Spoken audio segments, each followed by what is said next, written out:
எல்லாருக்கும் வணக்கம். ஜஸ்வின் சமையலுக்கு வர வைக்கிறேன். பாசிப்பருப்பு டால் குழம்பு எப்படி செய்கிறதுன்னு பார்க்கலாம் வாங்க. பாசிப்பருப்பு ஒரு கப் எடுத்துக்கோங்க. நல்லா கழுவி எடுத்து வச்சுக்கோங்க. ஒரு கப் பாசிப்பருப்புக்கு 2 கப் தண்ணி ஊற்றிக்கோங்க. ஒரு பெரிய சைஸ் வெங்காயத்தை நறுக்கி சேர்த்துக்கோங்க. 1/4 ஸ்பூன் மஞ்சத்தூள் போட்டுக்கோங்க. கைப்பிடி பூண்டு போட்டுக்கோங்க.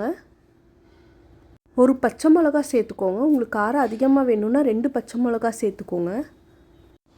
பெரிய சைஸ் தக்காளி 1 போட்டுக்கோங்க. தக்காளி சின்னதாக இருந்துச்சுன்னா 2 சேர்த்துக்கோங்க. இப்போ குக்கரில் வச்சு வேக வச்சுக்கோங்க. சின்ன பவுலில் பருப்பு வச்சுருக்கேன், அது ரசத்துக்கு. இப்போ 2 விசில் வரட்டும். இந்த மாதிரி குழம்பு செஞ்சு பாருங்கள், ரொம்ப நல்லாயிருக்கும். ஈஸியாகவும் செஞ்சு முடிக்கலாம். காய் எதுவுமே நறுக்கவே வேணாம். பாசிப்பருப்பு போட்டு நம்ம சாம்பார் செய்கிறதுனால சின்ன பசங்களுக்கு ரொம்பவே நல்லாயிருக்கும், ஹெல்த்தியாகவும் இருக்கும். இந்த டால் குழம்பு செய்கிறதுக்கு 15 மினிட்ஸ் போதும். ரொம்ப ஈஸியாக செஞ்சு முடிக்கலாம். இப்போ பாருங்கள், நான் குக்கர் ஓப்பன் பண்ணுறேன், எவ்வளோ நல்லா வெந்து வந்திருக்குன்னு. 1 வயசு குழந்தைங்களுக்கு இந்த மாதிரி வெறும் பருப்பு வேக வச்சுட்டு கூடவே நெய் உப்பு போட்டு சாதத்தை போட்டு பிசைஞ்சு கொடுத்து அவ்வளோ நல்லா சாப்பிடுவாங்க.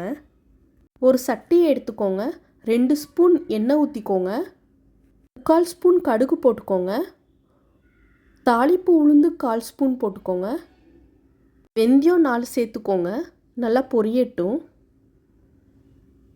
காஞ்ச மிளகா 2 சேர்த்துக்கோங்க. காரம் அதிகமாக வேணும்னா 3 சேர்த்துக்கோங்க, போதும். கூடவே கருவேப்பிலை போட்டுக்கோங்க. என்கிட்ட கருவேப்பிலை இல்லாததுனால நான் போடல.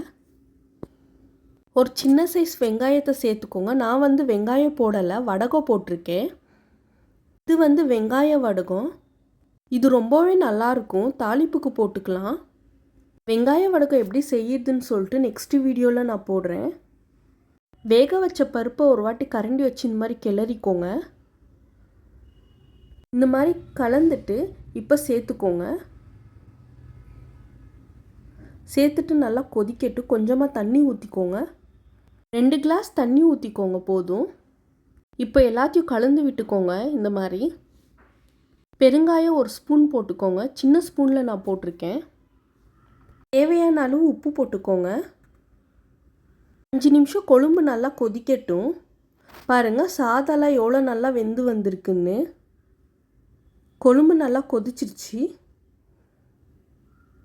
இப்போ எல்லாத்தையும் ஒன்றா கிளறி விட்டுக்கோங்க. இப்போ கொத்தமல்லியை தூவிக்கோங்க. தூவிட்டு ஸ்டவ் ஆஃப் பண்ணிக்கோங்க.